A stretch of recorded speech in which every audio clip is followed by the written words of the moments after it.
నమస్తే, నా పేరు నాగేందర్. మీరు చూస్తున్నారు N5 మీడియా. ఈరోజు మనమైతే గుంటూరు దగ్గర ఉన్నటువంటి నారాకోడూరు గ్రామానికి అయితే వచ్చాం.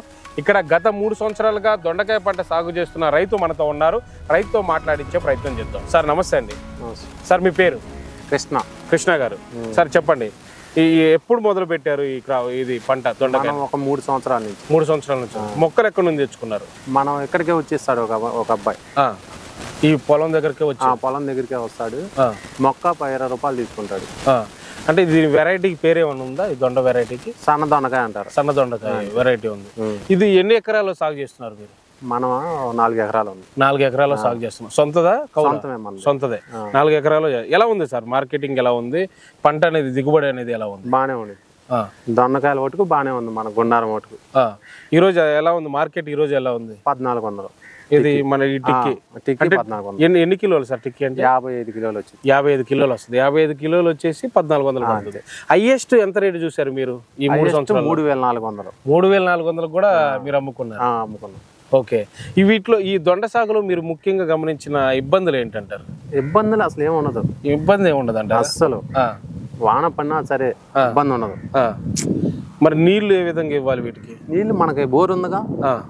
బోర్ ఉంది. బోర్ చేసుకుంటే చాలు. అంటే ఎన్ని రోజులకి నీళ్లు పెట్టాలి? వారానికి ఒకసారి. ఈ లోపు ఏదన్నా వాన పడితే అవసరం. మొక్కకి ఎంత గ్యాప్ పెట్టారు సార్ మీరు? 2 అంగులు 3 అడుగులు. 3 అడుగులు. ఒక మొక్కకి 3 అడుగులు. ఎటైనా సరే, ఇటైనా అటైనా 3. ఎటైనా నీళ్ళుగా అడ్డంగా కానీ ఎటైనా చూసినా కానీ 3 అడుగులు ఉండేటట్టుగా పెట్టుకున్నారు. అంతే. ఈ పందిరికి ఎంత అయింది సార్ ఖర్చు మీకు ఎకరానికి? మొత్తం ఏదైనా ఎకరానికి వచ్చేసేపటికి 2 లక్షల దాకా అవుతుంది. ఒక ఎకరానికి పందిరి ఖర్చు 2 లక్షలు. మొక్కలతో కలిపా? మొక్కలతో కూడా. ఒక ఎకరానికి ఎన్ని మొక్కలు పెట్టారు సార్ మీరు? ఎకరానికి వచ్చేసేపటికి 800 పడతాయి. 800 మొక్కలు పెట్టారు. పందిరి వచ్చేసి మొక్కలు కావచ్చు 2 లక్షలు అవుతుంది ఎకరానికి 2 లక్షలు అవుతుంది. ఈ పందిరి ఎన్ని సంవత్సరాలు ఉంటుంది? 3 సంవత్సరాలు. పందిరి 3 సంవత్సరాలు పనిచేస్తుంది. 3 సంవత్సరాలు ఉంటది. కాకపోతే సంవత్సరం కొంచెం సైడ్ అంపట రిపేర్ చేసుకోవాలి. అంటే ఏ విధంగా? అదే ఈ తేగ ఉంది కదా, కొంచెం గట్టిగా ఇంకా 2 దెబ్బలు ఎత్తే కిందకి వెళ్తాయి. ఇలాంటి తేగ ఉంది కదా, ఇది లూజ్ అయింది. అప్పుడు మళ్ళీ 2 దెబ్బలు ఎత్తే టైట్ అయింది. మళ్ళీ టైట్ అవుతుంది. ఓకే. ఇవేంటి సార్ ఎదురు బొంగులా? ఎదురు బొంగు. పందిరి పడకుండా. ఎక్కడ నుంచి తెచ్చుకున్నారు ఇవి మొత్తం? ఈ బొంగులు మామూలు అక్కడే రాజమండ్రి నుంచి తెచ్చుకున్నారా? బొంగులు రాజమండ్రి నుంచి. ఒక బొంగు 100 రూపాయలు పడుతుంది. ఒక బొంగు 100 రూపాయలు. ఆ విధంగానే మీరు ఎకరానికి 2 లక్షలు అయిద్దని చెప్పారా? అంతే. ఓకే. దీని ముఖ్యంగా కూలీలతో ఎలాంటి పని ఉంటది అంటారు? కూలీలతో పని ఉంది, కలుపు తీయటం, కాయలు కోయటం. అంతే. ఓకే. కలుపు కూడా మనం గడ్డి మందు వేస్తే చచ్చిపోయింది. ఓకే. ఇప్పుడు 4 రోజుల నుంచి గడ్డి మందు వేసాం, ఎండిపోయింది మొత్తం. దానివల్ల మొక్కకి ఏమన్నా ఇబ్బంది? అస్సలు ఏముండదు. దొండలకైతే ఏముండదు, వేరే వాటికైతే ఇబ్బంది ఉంటది. ఓకే. ఇప్పుడు ఎండాకాలం కూడా క్రాప్ కాస్తుంది?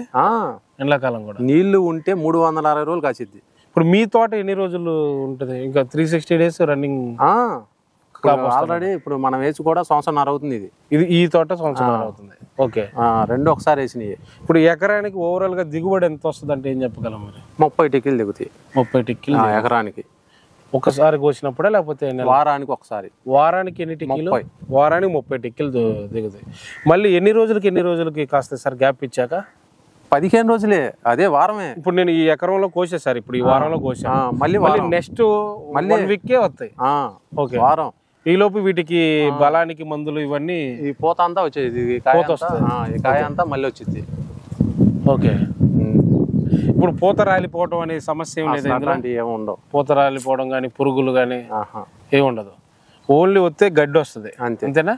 గడ్డి కోపించుకోవటం. ఓకే. ఎవరైనా కొత్తగా ఈ దొండకాయ సాగు చేయాలంటే వాళ్ళకి ఏం చెప్తారు మీరు? ఈ దొండకాయ సాగుని మొదలు పెట్టాలనుకుంటే కొత్తగా, ఇప్పుడు నేను కొత్తగా ఈ పంటలోకి రావాలనుకుంటున్నాను, ఎలాంటి సలహాలు ఇస్తారు మీరు వాళ్ళకి? ఎలాంటి ఏముంది, 2 లక్షలు తీసుకుంటే కౌలు తీసుకుంటే మన ఊర్లోనే ఉంది. వేసుకుంటే మీరు కౌలు బిట్టు 4 ఎకరాలు ఉంది. అదేంటంటే వాళ్ళు కొంచెం కమ్మూరులే చేయట్లేదు అప్పుడు. వాళ్ళ పొలం అని కదా నేను అంటే ఏంటంటే, నాకుంది సార్, నాది అనంతపురం, నేను అక్కడ దొండ సాగు చేయాలనుకుంటున్నాను. నీళ్లుంటే అయింది. దగ్గర అవ్వదు అసలు. నీళ్లు లేకపోతే 2 లక్షలు చింపుకున్నట్టే ఇక. అంతే. నీళ్లు ఉంటేనే దొండ సాగు చేసుకోవాలి, నీళ్లు లేకపోతే. మరి ఈ పందిరికి ఇంత ఖర్చు పెట్టడం వల్ల మళ్ళీ రైతుకి ఇదంతా ఎప్పుడు వస్తుంది? రిటర్న్స్ ఎప్పుడు వస్తాయి? రిటర్న్ ఏముంది, సంవత్సరంలో వచ్చేస్తాయి. పెట్టిన 2 లక్షలు ఎకరం మీద పెట్టిన 2 లక్షలు సంవత్సరంలో తిరిగి వస్తాయి. కూడా ఎక్కువ. ఇప్పుడు మొక్క పెట్టిన ఎన్ని రోజులు కాయలు వస్తాయి సార్? 40 రోజులు. ఇప్పుడు ఒక చిన్న మొక్క పెట్టినాక 40 రోజులకు వచ్చేస్తాయి. 40 రోజులు కాయలు వస్తాయి. దాన్ని మనం కంటిన్యూగా చేసుకుంటా ఉంటాం. ఓకే, ఇందులో నష్టం వస్తే ఎలాంటి నష్టం రావచ్చు? మేబీ నష్టం ఏముంది, ఇక పందిరి పడిపోతేనే నష్టం. అంతే. అది కూడా వర్షాలు గాలి తగిలితే పడిపోతే అప్పుడు నష్టం, అంతేగాని ఇంకేముండదు. ఓకే, మరి ఇప్పుడు ఓవరాల్ గా ఈ దొండ సాగు చేసుకుని ఈ రైతుల ఖర్చు కావచ్చు, లేకపోతే ఈ మొక్కలు ఈ కలుపులు దిగించుకోవడానికి కావచ్చు, కోయడానికి కావచ్చు, ఇవి కూలీల ఖర్చులు పోను మంత్లీ నెలకి ఇంత ఇన్కమ్ అని వస్తుంది అంటారు ఎకరం మీద?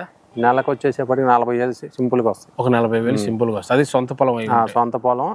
కూలి వాళ్ళకి మొత్తం బాను ఇక ఒక 40,000-50,000 ఉంటాయి. ఓకే, మార్కెట్ లో అయితే దొండరకి డిమాండ్ ఉంటుంది అంట. ఇప్పుడు గతంలో ఇప్పుడు నా చిన్నప్పుడు చూసి ఇవి పొడవుగా ఉన్నాయి కదా, ఆ దొండకాయలు వేరు కదా, లావుగా ఇప్పుడు కొంటలు అవి కొంటలేదా? అసలు మన ఊళ్ళో ఎక్కడా లేదు అది. ఓన్లీ ఇవే కొంటున్నారు? ఓన్లీ ఇవే. ఓకే, ఇదేనా సార్ ఇంకేమైనా పంటలు చేస్తున్నారు? ఇదే పంట మొత్తం మంది 4 ఎకరాలు. ఓకే, ఇప్పుడు ఎవరికైనా కొత్తగా మొక్కలు తెచ్చుకోవాలన్నా కానీ, తోటలు వేసుకున్నా కానీ వాళ్ళకి ఏమైనా సలహాలు చెప్పగలరా? మీకు ఓకేనా? చూసారు కండి సార్ చెప్పినవి అయితే చూస్తే దొండకాయ పంటలు అయితే నష్టం అనేది అయితే రాదు. జాగ్రత్తగా చేసుకుంటే నష్టం అనేది రాదు. వాటర్ ఎక్కువ ఉంటేనే ఈ సాగు చేసుకోండి, వాటర్ లేకుండా అయితే ఈ సాగు చేసుకోవద్దు అనేసి చెప్తున్నా. మార్కెట్లో ఈ రోజు కూడా ఒక టిక్కీ వచ్చేసి 1400 కాడికి అమ్ముతున్నారు. గతంలో ఇదే టిక్కీ రేట్ 3,400 దాకా కూడా వెళ్ళింది అనేసి అయితే చెప్పారు. మీకు కనుక ఈ దొండకాయ పంటకు సంబంధించిన ఎటువంటి డౌట్స్ ఉన్నా కానీ మీరు కింద కామెంట్ చేయొచ్చు. సార్ నెంబర్ కూడా మీకు డిస్క్రిప్షన్లో ఇస్తాను, మీరు కాల్ చేసి తెలుసుకోవచ్చు. Thank you so much for watching.